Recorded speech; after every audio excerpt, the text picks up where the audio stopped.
അമ്മ ഈ അടുത്തിടയ്ക്ക് സോഡിയൊക്കെ കുറയുമ്പം അമ്മ എന്നോട് ചോദിക്കും, നീ ആരാടാൻ ചോദിക്കും. ഞാൻ അമ്മയൊന്ന് കെട്ടിപ്പിടിച്ച് നെറ്റിയിലങ്ങോട്ട് അമർത്തി ഉമ്മ വെക്കുമ്പോൾ അമ്മ പെട്ടെന്ന് കണ്ണി നോക്കിയിട്ട് എന്താ മക്കളെ ഞാൻ പറഞ്ഞെന്ന് ചോദിക്കും. അമ്മ എന്താ എന്നോട് പറഞ്ഞെന്നോ, ഞാൻ നല്ലതായിട്ട് തടിയൊക്കെ നന്നായിട്ടുണ്ട്, നീ സുന്ദരക്കുട്ടനായി എന്ന് അമ്മ പറഞ്ഞെന്ന് പറയും. അങ്ങനെയാണോ മക്കളെ ഞാൻ പറഞ്ഞു ചോദിക്കും. അങ്ങനെയാണ് എൻ്റെ അമ്മ പറഞ്ഞതെന്ന് പറയും. അപ്പോൾ പ്രിയപ്പെട്ടവരെ, നിങ്ങൾക്കൊക്കെ അറിയാം, ഞാൻ വെറുതെ അല്ല വരികയെന്ന് റിയാലിറ്റി ഷോയിൽ വന്നൊരു ഫൈനൽ കണ്ടസ്റ്റൻസാണ്. ആ സമയത്താണ് എൻ്റെ അമ്മ ഒരു ഭാഗം പാർശ്വമൊക്കെ കുഴഞ്ഞു പോകുന്നത്. ആ സമയത്ത് അമ്മ ഒരിക്കലും നടക്കൂല എന്ന് പറഞ്ഞൊരു അമ്മയായിരുന്നു. അങ്ങനെയാണ് അമ്മയെ മഞ്ചേരി പോലീസ് സ്റ്റേഷനിൽ ജോലി ചെയ്യുന്ന സമയത്താണ് ഞാൻ 10-15 വർഷം മുമ്പ് സാമ്പത്തികപരമായിട്ടും വീടിൻ്റെ അടവും വണ്ടിയുടെ അടവും അമ്മയുടെ ചികിത്സയ്ക്ക് വേണ്ടിയിട്ട് വലിയ സൂപ്പർ സ്പെഷ്യാലിറ്റി ഹോസ്പിറ്റൽ എറണാകുളത്തും കോഴിക്കോടും ഒക്കെ സാമ്പത്തികമായിട്ടൊക്കെ നിന്നപ്പോൾ അമ്മ ഇനി നടക്കില്ല എന്ന് പറഞ്ഞിട്ട് അമ്മയെ ഒരു ഹൈഡ്രോളിക്കിൻ്റെ കട്ടിലും അമ്മയാണ് എനിക്ക് തന്നത്. ഇനി ചികിത്സയില്ല, ഇമ്പ്രൂവ്മെൻ്റ് ഇല്ല, കൊണ്ടുപോകാനാണ് പറഞ്ഞത്. അങ്ങനെയാണ് മഞ്ചേരി പോലീസ് ക്വാർട്ടേഴ്സ് നമ്പർ 1 ഞാൻ താമസം തുടങ്ങി. അങ്ങനെ ഒരിക്കലും ഇങ്ങനെ മഞ്ചേരിയിൽ നിന്ന് പെട്രോളിങ്ങിന് പോയ സമയത്താണ് മഞ്ചേരി മുള്ളമ്പാറ എന്ന് പറയുന്ന സ്ഥലത്ത് ഒരു കുന്നിൻ്റെ മുകളിൽ ഒരു സർക്കാർ ആയുർവേദ ഡിസ്പെൻസറി ഉണ്ട്. 30 പേരെ കിടത്തി ചികിത്സിക്കുന്ന ആശുപത്രിയാണ്. ആശുപത്രി ഡോക്ടറെ പോയി കണ്ടു. അപ്പോൾ ഡോക്ടർ പറഞ്ഞു, അമ്മയെ കാണണം, ഞാൻ കോട്ടേഴ്സിലേക്ക് വരാമെന്ന് പറഞ്ഞു. കോട്ടേഴ്സിൽ വന്ന് അമ്മയെ കണ്ടു. ഡോക്ടർ പറഞ്ഞു, ചിലപ്പം ഒരു മിറാക്കിളൊക്കെ സംഭവിക്കും, പക്ഷേ നിങ്ങളുടെ നല്ലൊരു കെയറിങ് ഉണ്ടാവണം, കൂടെ ആൾ നിൽക്കണം, അതുകൊണ്ട് നമുക്ക് ആശുപത്രിയിലേക്ക് ഷിഫ്റ്റ് ചെയ്യാം, അവിടെ കിടത്തി ചികിത്സിക്കാമെന്ന് പറഞ്ഞു. വയറ്റിൽ എന്നും ചൂട് കുഴമ്പ് കയറ്റണം, വയറ്റിൽ അടിവസ്തി എന്ന് പറഞ്ഞ ഒരു ട്രീറ്റ്മെൻറ്റാണ്. അങ്ങനെ ഈ അമ്മയെ ഈ മുള്ളമ്പാറ ആയുർവേദിക് ആശുപത്രി കൊണ്ടുപോയി 1 വർഷവും 1 മാസവും 11 ദിവസത്തോളമായപ്പോഴേക്കും അമ്മയുടെ വലത് കൈയും കാലും ഒക്കെ ഇങ്ങനെ അനക്കാനും ചലിക്കാനും ഒക്കെ തുടങ്ങി. അങ്ങനെ 2 മാസമായപ്പം 1 വർഷവും 2 മാസം കഴിഞ്ഞപ്പോൾ അമ്മ പതിയെ പിടിച്ച് ചുവരിൽ നടക്കാൻ തുടങ്ങി. ഇപ്പം അമ്മ സ്വന്തമായിട്ട് അമ്മ ബാത്റൂമിൽ പോവും, കുളിക്കും, ഭക്ഷണം കഴിക്കും, വരും. അമ്മ സ്വന്തമായിട്ട് പല കാര്യങ്ങളൊക്കെ ഇങ്ങനെ ചെയ്യും. ഞാൻ എല്ലാ മാസമൊക്കെ ശമ്പളമൊക്കെ കിട്ടുമ്പോൾ അമ്മയ്ക്ക് 1,000 രൂപ അമ്മയുടെ കൈ കൊടുക്കും എല്ലാ മാസവും. ഈ പൈസ കൊടുക്കുമ്പോൾ അമ്മ ഈ കൈ ഇങ്ങനെ പൊങ്ങൂല, അമ്മ ഇങ്ങനെ കൈ കൊണ്ടുവരും. അപ്പോൾ ഞാൻ വഴക്ക് പറയുന്നത് പഠിച്ച ഇങ്ങനെ. അപ്പോൾ അമ്മ ഈ കൈ കൊണ്ട് വാങ്ങാൻ പെട്ടെന്ന് വരും. ഞാൻ പറയും അതുകൊണ്ടല്ല, ഇതുകൊണ്ട് വാങ്ങിയാലേ ഞാൻ തരുള്ളൂ എന്നൊക്കെ പറയും. അപ്പോൾ അമ്മ ഈ കൈ പിടിക്കാൻ ചിലപ്പോൾ ഞാൻ പറയും ഈ കൈ പിടിക്കാൻ പറ്റില്ല, സ്വന്തം കൊണ്ട് പൊക്കുന്നൊക്കെ പറയും. അപ്പം അമ്മ കേസൊക്കെ പൈസ വാങ്ങുന്നത് നേരെ അമ്മ മുറിക്കകത്ത് പോയിട്ട് ഫാനൊക്കെ കൊണ്ട് ഓഫാക്കിയിട്ട് ഞാൻ കൊടുത്ത പൈസ അമ്മ ഇങ്ങനെ എണ്ണും. ഇങ്ങനെ ആ പൈസ എണ്ണുന്നതൊക്കെ ഞാൻ പലപ്പോഴും മാറി എന്നിങ്ങനെ കണ്ടിട്ടുണ്ട്. എൻ്റെ അമ്മയുടെ വിചാരം ഞാൻ കൊടുക്കുന്ന ഔദാര്യമാണെന്നാ. ചാണക്യ സുഹൃത്തിൽ പറയുന്നുണ്ട്, 85,000 രൂപ ശമ്പളം വാങ്ങുമ്പോൾ ഫിലിപ്പമ്പാടെന്ന് പറയുന്ന ഞാൻ 5,000 രൂപ എൻ്റെ അമ്മയ്ക്ക് അവകാശപ്പെട്ടതും 10,000 രൂപ എൻ്റെ അച്ഛന് അവകാശപ്പെട്ടതുമാണ് ആ പൈസ. അതവരുടെ അവകാശമല്ല, അവരുടെ അവകാശമാണ്, ഔദാര്യമല്ല. അപ്പോൾ പലപ്പോഴും ഇങ്ങനെ നോക്കുമ്പോൾ അമ്മ ഈ കൈ കൊണ്ട് അമ്മയ്ക്ക് കൂടുതൽ ഇങ്ങനെ സ്പീഡ് പറ്റാത്തതുകൊണ്ട് ഈ കൈ കൊണ്ട് അമ്മ ഓരോ നോട്ടും ഇങ്ങനെ എടുക്കും, ഇങ്ങനെ എണ്ണും. ഇങ്ങനെ കൃത്യം അമ്മ കണ്ടുപിടിക്കുകയൊക്കെ ചെയ്യും. വല്ല മഷിയുണ്ടോ ചുളുക്കുണ്ടോ മാറ്റി വെക്കും, അതെന്നോട് പറയുകയും ചെയ്യും. അപ്പോൾ ഞാൻ 1-ാം തീയതി ശമ്പളം കയറും, 1-ാം തീയതി ATM എടുത്തുകൊണ്ട് വരും, 2-ാം തീയതി ഡ്യൂട്ടിക്ക് പോകുമ്പോൾ അമ്മയ്ക്ക് പൈസ കൊടുക്കുക.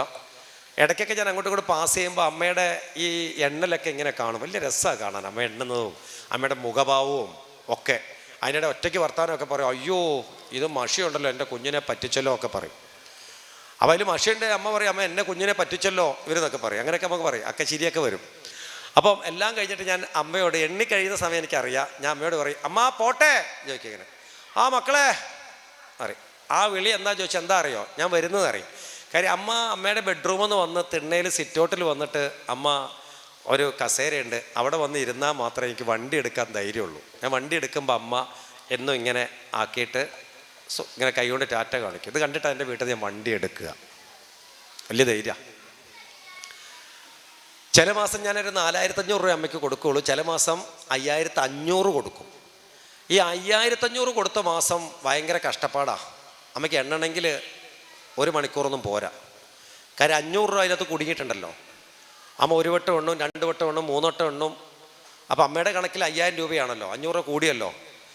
അവസാനം ഞാൻ അമ്മയെ വിളിച്ചു, അമ്മ പോട്ടെ എന്ന് പറയുമ്പോൾ പറയും, മക്കളെ പോലെ മക്കളെ, അയ്യോ നീ നോക്കിയും കണ്ടൊക്കെ കൊടുക്കണമെന്നാ മക്കളെ, 500 രൂപ കൂടുതലുണ്ട് മക്കളെ, 500 രൂപ കൂടുതലുണ്ടെന്ന് പറയും. ആ പൈസ വാങ്ങി ഞാൻ പോക്കറ്റിൽ വെക്കും, കെട്ടിപ്പിടിച്ച് അമ്മയ്ക്ക് ഉമ്മ കൊടുക്കും. വലിയ സന്തോഷമാണ്. ചില മാസം ഞാൻ 4,500 രൂപ കൊടുക്കുള്ളൂ അമ്മയ്ക്ക്. പക്ഷെ ഇന്ന് വരെയും എൻ്റെ അമ്മ പറഞ്ഞിട്ടില്ല 500 രൂപ കുറവുണ്ട് മോനെ. ഈ മാത്തമാറ്റിക്സ് എന്താണെന്ന് എനിക്കൊന്നും അറിയില്ല. എന്തുകൊണ്ടാണ് എൻ്റെ അമ്മ 500 രൂപ കുറവുണ്ടെന്ന് പറയാത്തതിൻ്റെ ഈ കണക്കെനിക്കൊന്നും അറിയില്ല. അതാണ് അമ്മമാർ. എൻ്റെ മകന് 500 രൂപ കുറഞ്ഞിട്ടുണ്ടാവും, അതുകൊണ്ട് ചോദിച്ചാൽ ഇല്ലെങ്കിലോ എന്നതായിരിക്കാം അമ്മയുടെ ചിന്ത. ഞങ്ങൾ ഉമ്മമാരെ ഒന്നും നിങ്ങൾ സങ്കടപ്പെടുത്തരുത്. എൻ്റെ അച്ഛൻ മരിക്കുന്ന സമയത്ത് എൻ്റെ ജീവിതത്തിലെ ഫിലിപ്പമ്പാട് എന്ന് പറയുന്ന ജീവിതത്തിലെ ഏറ്റവും വലിയ വേദനയാണ്. അത് പറഞ്ഞുകൊണ്ട് ഞാൻ എൻ്റെ പ്രസംഗം അവസാനിപ്പിക്കുകയാണ്. ഞാൻ ചെറുപ്പളശ്ശേരി ക്ലാസ് എടുക്കാൻ പോയ സമയത്താണ് എൻ്റെ അമ്മ രാവിലെ വന്നിട്ട് പറഞ്ഞു, മക്കളെ, അപ്പൻ ഇന്നലെ കിടന്നുറങ്ങിയിട്ടില്ല, ഇന്നലെ മൊത്തം വേദനയായിരുന്നു എന്ന് പറഞ്ഞു. ഞാനപ്പം മുറിക്കകത്ത് പോയിട്ട് ഡ്രസ്സൊക്കെ ഇട്ടു, പാൻറ്റൊക്കെ ഇട്ട് ഞാൻ ക്ലാസ് എടുക്കാൻ പോകാൻ നിൽക്കാം. മുറിക്കകത്ത് പോയി അച്ഛനോട് ചോദിച്ചു, എന്താപ്പാ എവിടെയാണ് വേദന എന്ന് ചോദിച്ചു. അപ്പോൾ പറഞ്ഞു, ഇവിടെയാണ് മക്കളെ എന്ന് പറഞ്ഞു. ഇവിടെ പിടിച്ച ഞെക്കി, ഇങ്ങനെ ഇവിടെ ഞെക്കിയപ്പോൾ പറഞ്ഞു, ഇവിടെയാണെന്ന് ചോദിച്ചു. അപ്പോൾ അച്ഛൻ കുറച്ച് നേരം മുഖത്ത് നോക്കിയിട്ട് പറഞ്ഞു, ഇങ്ങനെ പറഞ്ഞു, അവിടെ അല്ല മക്കളെ പറഞ്ഞു. പിന്നെ എവിടെയാന്ന് ചോദിച്ചു. ദാ ഇവിടെയാണ് പറഞ്ഞു, ഇവിടെ. അപ്പോൾ ഞാൻ ഇവിടെ എങ്ങനെയൊക്കെ പതുക്കെ എവിടെയോ എന്നൊക്കെ ചോദിച്ചപ്പോൾ അവിടെ അല്ല പറഞ്ഞു. പിന്നെ അച്ഛൻ പറഞ്ഞാൽ ഇവിടെ അല്ലാണ് പറഞ്ഞു. അല്ല, ഇവിടെ ഞാൻ പിടിച്ച് ഞെക്കി. ഇവിടെ ഞെക്കുമ്പോൾ അച്ഛൻ അവിടെ വേദന ഉണ്ടോ ചോദിച്ചപ്പോൾ അവിടെ എന്ന് പറഞ്ഞ് നിൽക്കുമ്പോൾ ഞാൻ പറഞ്ഞു, ഉറപ്പിച്ച് പറയാമെന്ന് പറഞ്ഞു. ഈ വാക്ക് ഞാൻ കുറച്ച് സ്പീഡിലാണ് പറഞ്ഞത്. ഒന്ന് ഉറപ്പിച്ച് പറഞ്ഞൂടെ? അത് കഴിഞ്ഞ് അമ്മ വന്നു. ഞാൻ പറഞ്ഞു, അമ്മ, അപ്പൻ ഇവിടെയൊക്കെ പറയുന്നുണ്ട്, അത് ചൂടുവെള്ളമോ കഴിച്ചാൽ മതി, ഗ്യാസിൻ്റെ ഗുളിക വേണേൽ കഴിച്ചാൽ മതി, അതിൻ്റെ പ്രശ്നമാണ്, ഇത്രയും ചുമട് ഗുളികയല്ലേ, ഇനി ആശുപത്രി കൊണ്ടിട്ട് ഗുളിക വാങ്ങണോ ചോദിച്ചു. ആ, കുഴപ്പമില്ല മക്കളെ, എവിടെയാണ് ക്ലാസ് എന്ന് ചോദിച്ചു. ചെറുപ്പളശ്ശേരിയിലാന്ന് പറഞ്ഞു.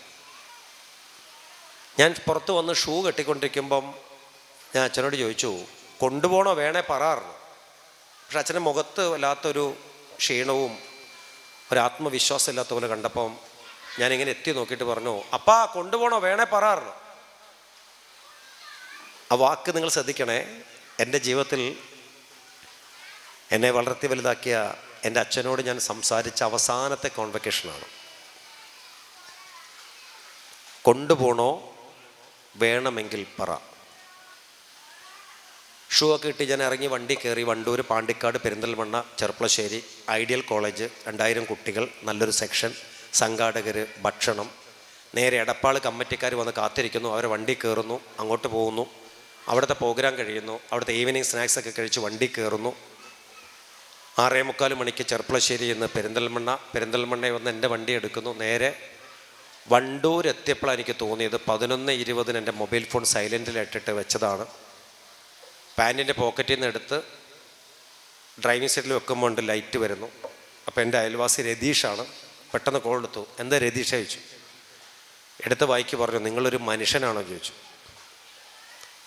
നിങ്ങളൊരു മനുഷ്യനാ ഫിലിപ്പേട്ട, എത്ര നേരെ നിങ്ങളെ വിളിക്കുന്നത്, എത്ര ആളാണ് നിങ്ങളെ വിളിക്കണേ, നിങ്ങൾ എവിടെയാന്ന് ചോദിച്ചു. എടാ എന്ത് പറ്റിയടാ, നീ പേടിപ്പിക്കല്ലേ, പറയാറുണ്ട്. ഒന്നുമില്ല, ഞങ്ങൾ അച്ഛന് സുഖമില്ലായിരുന്നു, ഇപ്പോൾ കുഴപ്പമൊന്നുമില്ല, നിങ്ങൾ പതുക്കെ വന്നാൽ മതിയാണ്. അപ്പം മൊബൈൽ ഫോണിൻ്റെ കോള് കട്ട് ചെയ്തു. സ്ക്രീനിൽ എല്ലാം റെഡാണ്, മിസ് കോളുകൾ. എൻ്റെ അമ്മ വിളിച്ചിട്ടുണ്ട് 74 പ്രാവശ്യം, 74 ടൈംസ്. എൻ്റെ പെങ്ങൾ വിളിച്ചിട്ടുണ്ട്, അയൽവാസികൾ വിളിച്ചിട്ടുണ്ട്, എല്ലാവരും വിളിച്ചിട്ടുണ്ട്. പിന്നെ എങ്ങനെയാണ് വണ്ടി അവിടുന്ന്, ഞാൻ പെരിന്തൽമണ്ണയിൽ നിന്ന് എൻ്റെ വണ്ടി കാറ് എങ്ങനെയാണ് നിലമ്പൂർ വരെ ഓടിച്ചതെന്ന് ഇന്നും എനിക്കറിയില്ല.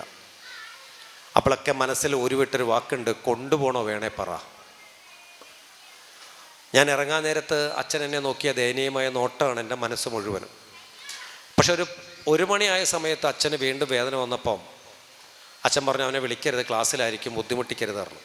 അമ്മ അച്ഛൻ കാണാതെ വിളി തുടങ്ങി, എന്നെ നിരന്തരമായി വിളിക്കുകയായിരുന്നു. അവസാനം 6 മണിയായപ്പോൾ എൻ്റെ അച്ഛൻ പറഞ്ഞു, അമ്മ പറഞ്ഞു, നിഷാദിനെ വിളിക്കാം, അവൻ്റെ ഓട്ടോറിക്ഷ വിളിക്കാം, എന്നിട്ട് പോകാം, മോൻ ആശുപത്രിയിലോട്ട് വരും എന്ന് പറഞ്ഞു. അപ്പം അച്ഛൻ പറഞ്ഞു, വേണ്ട, നിഷാദ് കൊണ്ടുപോകണ്ട, എൻ്റെ മോൻ വന്ന് കൊണ്ടുപോകും, മോനെ അവിടെ ഡോക്ടർമാരെയൊക്കെ നല്ല പരിചയമല്ലേ, അവൻ കൊണ്ടുപോയാൽ നിനക്ക് അറിയില്ല, അവൻ അവിടെ ചെല്ലുമ്പോൾ എനിക്ക് അനുഭവം, അവൻ വന്ന് എന്നെ കൊണ്ടുപോയിക്കോളെന്ന് പറഞ്ഞു. അപ്പോഴാണ് അച്ഛൻ പറഞ്ഞത്, നീ അവനെ വിളിച്ചു നോക്കുന്നത്. നിർവാഹമില്ലാത്ത സമയത്താണ് അച്ഛൻ പറഞ്ഞത്, എന്നാൽ അവനെ ഒന്ന് വിളിച്ചു നോക്ക്, എനിക്ക് മേല് മൊത്തം വേദനയുണ്ട് കാരണം. പക്ഷേ ആ വിളി കേൾക്കാനും ഞാൻ ഉണ്ടായില്ല. ശേഷം 6 മണിയോടുകൂടി അച്ഛന് കാർഡിയോ അറസ്റ്റ് ആയിരുന്നു, ബ്ലഡ് ഛർദ്ദിച്ചിട്ടാണ് അച്ഛൻ മരിച്ചത്. വീടിൻ്റെ അടുത്ത് ഏകദേശം എത്താറായപ്പം പലരും എൻ്റെ വീട്ടിലേക്ക് പോകുന്ന വണ്ടികൾ കണ്ടപ്പോൾ മനസ്സിലായി എൻ്റെ അച്ഛൻ പോയിട്ടുണ്ട്. വണ്ടി നിർത്തി, വണ്ടിയിൽ നിന്ന് ഇറങ്ങി ഞാൻ ഓടി വീട്ടിനകത്തൊന്ന് കയറി. അപ്പം എൻ്റെ ഏറ്റവും നല്ല സുഹൃത്തുക്കൾ രതീഷും ബിനുവും അനിയൻ കുഞ്ഞും കുറേ ആളുകൾ അവിടെ ഉണ്ട്. ഞാൻ അവരെ തള്ളി മാറ്റി, അവർ കയറരുത് പറഞ്ഞു, അവരെ തള്ളി മാറ്റി മുറിക്കകത്ത് കയറി. അപ്പോൾ അച്ഛനൊരു നിക്കറിട്ടുകൊണ്ട് അച്ഛനെ കിടത്തിയിരിക്കുകയാണ് കട്ടിൽ. അവരെ ബ്ലഡ് ഇങ്ങനെ തുടക്കുകയാണ്. അപ്പോൾ അച്ഛനെ ഒറ്റ മാത്രമേ കണ്ടപ്പോൾ അച്ഛനെ എടുത്തുകൊണ്ട് ഓടണമെന്നും അച്ഛൻ്റെ ഒരു ചെറിയ കുട്ടിയെപ്പോലെയും വാരിയെല്ലൊക്കെ അങ്ങോട്ട് ചുരുങ്ങിപ്പോയതുപോലെയും, പക്ഷേ ദേഹം മൊത്തം ഒരു കറുത്ത തരത്തിലെ ചോരയാണ്. അച്ഛനെ തുടച്ചുകൊണ്ടിരിക്കുകയാണ്. ജീവിതത്തിൽ ഇന്നും ആ സാഹചര്യത്തിനെ ഞാൻ മറികടക്കാൻ ശ്രമിക്കാറുണ്ട്. പക്ഷേ നിങ്ങളുടെയൊക്കെ എൻ്റെ ആജ്ഞയിൽ അപേക്ഷയാണ്, നമ്മുടെയൊക്കെ മാതാപിതാക്കളെ അവരുടെ കുഞ്ഞു വേദനകളിൽ നിങ്ങളത് കാണാതെ പോകരുത്. നാളെ അവരെ കാണാം എന്ന് നിങ്ങൾ വിചാരിച്ചാൽ ഒരവസരം നിങ്ങൾക്ക് ദൈവം തന്നു എന്ന് വരില്ല. ഫ്യൂണറെല്ലാം കഴിഞ്ഞു.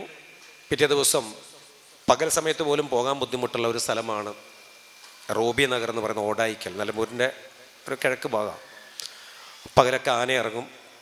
പ്രത്യേകിച്ച് സെമിത്തേരി ഒരു കുന്നിൻ്റെ ഫോറസ്റ്റിൻ്റെ സൈഡിലാണ് സെമിത്തേരി. ഒരു 9:30 മണിയായപ്പം എനിക്ക് ഉറക്കം നഷ്ടപ്പെട്ടു. പിറ്റേ ദിവസവും അച്ഛനില്ലാത്ത വീട്ടിൽ ഒരു നിമിഷം പോലും പിടിച്ചു നിൽക്കാൻ പറ്റുന്നില്ല. അച്ഛൻ്റെ ഷർട്ടുകളും അച്ഛൻ്റെ റേഡിയോയും അച്ഛൻ്റെ കണ്ണടയും അച്ഛൻ കിടന്ന ബെഡുമെല്ലാം എന്തൊക്കെയോ എന്നോട് പറഞ്ഞു വന്നിരിക്കുന്നതായിട്ട് എനിക്ക് തോന്നി. അങ്ങനെ ഞാൻ എൻ്റെ വണ്ടി എടുത്ത് ആരോടും പറയാതെ സെമിത്തേരി പോയി. എൻ്റെ ജീവിതത്തിൽ ഒരു 3 മണിക്കൂർ നിരന്തരമായി 3 നോൺ സ്റ്റോപ്പായിട്ട് ഞാൻ കരഞ്ഞൊരു നിമിഷമാണ്. 3 മണിക്കൂറോളം ഞാൻ പറഞ്ഞു, ഇന്നും സെമിത്തേരി പോകുമ്പം ഞാൻ ആ സെമിത്തേരിയുടെ കവാടത്തിൽ കിടക്കുമ്പം ഞാൻ പറയാറുണ്ട്, കൊണ്ടുപോകണോ, വേണമെങ്കിൽ പറ, ഞാൻ വന്നിട്ടുണ്ട്. എല്ലാ വേദികളിലും ഞാൻ കുട്ടികളോട് ഈ കാര്യം പറയാറുണ്ട്, എൻ്റെ അച്ഛന് വേണ്ടി പ്രാർത്ഥിക്കണമെന്ന്. അതുകൊണ്ട് എല്ലാ മക്കളോടും എനിക്ക് പറയാനുള്ളത്, നിങ്ങളൊന്നും നിങ്ങളുടെ മാതാപിതാക്കളെ സങ്കടപ്പെടുത്തരുത്. മക്കളോടൊക്കെ പറയാം, നിങ്ങളുടെ വീട്ടിൽ പ്രായമായ ഉപ്പ ഉമ്മ ഉണ്ടെങ്കിൽ അവരുടെ കാലുവേദനയുണ്ട്, തലവേദനയുണ്ട്, നെഞ്ചുവേദനയുണ്ട് എന്ന് അവർ പറഞ്ഞാൽ നിങ്ങൾ ശ്രദ്ധിക്കണം. 100% വേദന അവർക്കുണ്ട്. പക്ഷെ അവർ പറഞ്ഞത് വെറും 30%. നിങ്ങൾക്ക് ബുദ്ധിമുട്ടാവും വെച്ചാൽ അവർ പറഞ്ഞത്. പക്ഷെ നിങ്ങളുടെ മക്കളുണ്ടല്ലോ, ഇതുപോലുള്ള ചെറിയ കുഞ്ഞുങ്ങൾ, അവരുടെ നഖമൊന്ന് തട്ടിയാൽ, അവരുടെ കണ്ണിൽ സോപ്പ് പോയാൽ, അവരൊന്ന് ചുമച്ച് തലയിലേക്ക് നെറുകയിലേക്ക് എരിവ് കയറിയാൽ, അവരുടെ കുഞ്ഞിക്കാലൊന്ന് വേദനിച്ചാൽ, അവർ ചത്തുപോണേ എന്ന് പറഞ്ഞ് അലമുറയിട്ട് കരയും. അത് നമുക്ക് വല്ലാതെ വേദനിക്കും. കാരണം അവൻ്റെ വേദന 10% വേദന അവൻ 100%മായി നിങ്ങളുടെ സ്നേഹത്തിന് വേണ്ടി അവൻ കരഞ്ഞത്. അത് നമ്മളെ വല്ലാതെ വേദനിപ്പിച്ചു. പക്ഷേ ജന്മം നൽകി വളർത്തി വലുതാക്കിയ ഒരു കാലഘട്ടത്തിൻ്റെ ഇതിഹാസങ്ങളായ നമ്മുടെ മാതാപിതാക്കൾ ചുമക്കുണ്ട്, മുട്ടന് വേദനയുണ്ടെന്ന് പറയുന്നത് 100% വേദനയാണ്. അതവർ പറഞ്ഞത് 30, 20, 10%. അവരെ ശുശ്രൂഷിക്കാൻ ഒരു നിമിഷം പോലും നിങ്ങൾ ആശങ്കപ്പെടരുത്. നാളെ അവരെ സ്നേഹിക്കാൻ അവസരം നിങ്ങൾ തേടിപ്പോയാൽ ഈ ഭൂമിയിൽ അവരുടെ ഓർമ്മകൾ മാത്രമാവും ബാക്കിയാണ്. അമ്മമാരെ സ്നേഹിക്കണം, അമ്മമാരെ വേദനിപ്പിക്കരുതെന്നല്ല മക്കളോട് ഞാൻ പറയുന്നത്. മക്കളൊക്കെ ശ്രദ്ധിക്കണം. ഉമ്മമാരെ ഉപ്പമാരെ നിങ്ങൾ സ്നേഹിക്കുകയൊന്നും വേണ്ട, പക്ഷെ അവരെ നിങ്ങൾ വേദനിപ്പിക്കാതിരുന്നാൽ മതി. ഉമ്മമാരെ ഉപ്പമാരെ ഒന്നും മക്കൾ സ്നേഹിക്കണ്ട, പക്ഷെ അവരെ നിങ്ങൾ വേദനിപ്പിക്കരുത്. അതവർക്ക് താങ്ങൂല. ഏതൊരു മകളോടും മകനോടും പറയാം, മാതാപിതാക്കളെ ധിക്കരിച്ച് വീട് വിട്ടിറങ്ങാൻ നിങ്ങൾ ആഗ്രഹിച്ചാൽ ഈ മഹാപ്രപഞ്ചത്തിൽ നീ ഒരിക്കലും ഒരു പെൺകുട്ടിയാണെങ്കിൽ ദീർഘസുമംഗലിയായി ഭവിക്കപ്പെടുകയില്ല. ഇത് ഫിലിപ്പമ്പാടിൻ്റെ കോട്ടല്ല. ഒരു മകളുടെ സർവ്വ സൈന്യാധിപന്റെ അധികാരവും ഒരു ഉപ്പയിൽ നിക്ഷിപ്തമാണ്, ഒരു അച്ഛനിൽ നിക്ഷിപ്തമാണ്. അതുകൊണ്ട് വിളിച്ചു ചേർത്ത ആൾക്കൂട്ടത്തിൻ്റെ നടുവിൽ ഒരു മകളെ ഏറ്റവും മനോഹരമായൊരു മാലാഖയാക്കിയ വീട്ടിൽ നിന്ന് പറഞ്ഞയക്കാൻ ബാധ്യസ്ഥനാണ് ഒരു ഉപ്പ. ആഗ്രഹങ്ങൾക്ക് നിന്ന് കൊടുക്കാതെ തന്നിഷ്ടത്തിൽ ഞാൻ പോകും അല്ലെങ്കിൽ പോയിരിക്കുമെന്ന് പറഞ്ഞ് വീട് വിട്ടു പോകുന്ന ഒരു മനുഷ്യഗണവും ഈ മഹാപ്രപഞ്ചത്തിൽ പ്രതാപശാലിയായി വളർന്നിട്ടില്ല എന്ന് ചരിത്രം രേഖപ്പെടുത്തുന്നുണ്ട്. അതേപോലെ വളർത്തി വലുതാക്കിയ ഒരു ഉപ്പയുടെയും ഉമ്മയുടെയും മകളെ പ്രലോഭനങ്ങളും വാഗ്ദാനങ്ങൾ നൽകി പ്രണയം എന്ന് പറയുന്ന 3 അക്ഷരത്തിൻ്റെ ചട്ടക്കൂടിലേക്ക് വിളിച്ചു വരുത്തി ഇറക്കിക്കൊണ്ടുപോകാൻ കാണിക്കുന്ന തടിമിടുക്കുണ്ടല്ലോ, അവിടെ ഓർക്കണം, ഹൃദയം നുറങ്ങിയ ഒരു ഉപ്പയും ഉമ്മയും ആ വീട്ടിലുണ്ട്. നീ ലോകത്തോട് കാണിച്ചിരിക്കുന്ന ഏറ്റവും വലിയ അപരാധമാണ്. കാര്യം എന്താ? 19 വർഷക്കാലത്തോളം 17 വർഷക്കാലത്തോളം വളർത്തി വലുതാക്കിയ ഒരു ഉപ്പ, ഒരു അച്ഛൻ്റെ മാനസിക വൈകാരിക വേദനകളെ കാണാതെ, ഒരു ഉമ്മയുടെ പേറ്റുന്നവിനെ കാണാതെ നീ അവളെ ജീവിതത്തിലേക്ക് വിളിച്ചാൽ കാലം ചരിത്രത്തിൻ്റെ ഇടങ്ങളിൽ എഴുതി ചേർക്കപ്പെടും. നാളെ ഒരു ദിവസത്തിൽ അതിൻ്റെ 1000 മടങ്ങ് നീ വേദന അനുഭവിക്കുമെന്ന് ചരിത്രം രേഖപ്പെടുത്തുന്നു. അതുകൊണ്ട് തന്നെയാണ് പ്രണയമെന്ന വിവാഹങ്ങൾ മുഴുവനും ഈ പ്രപഞ്ചത്തിൽ പരാജയപ്പെട്ടു പോകുന്നതായിട്ടാണ് ചരിത്രം രേഖപ്പെടുത്തുന്നത്. പ്രണയത്തിന് ഞാൻ ഒരു വിരോധം പറയുന്ന ആളൊന്നുമല്ല. പക്ഷേ പ്രണയ വിവാഹങ്ങൾ മുഴുവനും പരാജയപ്പെട്ടു പോകുന്നു എന്ന് കണ്ടെത്തിയത് 92% പ്രണയ വിവാഹങ്ങൾ പരാജയപ്പെടുന്നു. പരസ്പരം കണ്ട് കേട്ട് ഇഷ്ടപ്പെട്ട് സംസാരിച്ചിട്ടും ഒന്നായവർ എന്തുകൊണ്ടാണ് പാതി വഴിയിൽ പിരിഞ്ഞു പോകുന്നത്? എന്തുകൊണ്ടാണ് കുടുംബ ബന്ധത്തിൻ്റെ സപ്പോർട്ടില്ലാതെ, എന്തുകൊണ്ടാണ് ഒരു തുണയില്ലാതെ അവസാനം അടിച്ചു പിരിയുന്നതായിട്ട് നമ്മളൊക്കെ കാണുന്നത്? അവിടെ എല്ലാം ശ്രദ്ധിക്കണമെന്ന് മാത്രം പറയുകയാണ്. അതുകൊണ്ട് അമ്മമാരെയും ഉപ്പമാരെയും സ്നേഹിക്കുക മക്കളെ. അതിൽ കഴിഞ്ഞൊന്നും ഈ സംസാരത്തിൽ എനിക്ക് ആവർത്തിച്ച് പറയാനില്ല. അവരെ സ്നേഹിച്ച് സന്തോഷിപ്പിച്ചാൽ ഈ മഹാപ്രപഞ്ചത്തിൽ നിങ്ങളെ തോൽപ്പിക്കാൻ ഒരു മനുഷ്യന് സാധിക്കില്ല. അമ്മ, ഉമ്മ എന്ന് പറഞ്ഞാൽ ഉപ്പ പറഞ്ഞ പോലെ കേവലം ഒരു വാക്കല്ല. അമ്മ സൂര്യോദയത്തിന് മുമ്പേ കൈലുകളോടും പാത്രങ്ങളോടും ഒക്കെ തട്ടിയും മുട്ടിയും സംസാരിക്കുന്ന ഒരു സ്ത്രീ ജന്മമുണ്ടെങ്കിൽ അവളുടെ പേര് അമ്മ എന്നാണ്. തൊടിയിലെ വാടിക്കരിഞ്ഞ ചെടികൾക്കും കരിയാപ്പിലുകൾക്കൊക്കെ വെള്ളമൊഴിച്ചു കൊടുത്ത് ഒരു കർഷക സ്ത്രീ അവാർഡ് പോലും ഇന്ന് വരെയും കിട്ടാത്തൊരു മഹിള വീട്ടിലുണ്ടെങ്കിൽ അവളുടെ പേര് അമ്മ എന്നാണ്. അവളെ സങ്കടപ്പെടുത്തരുത്.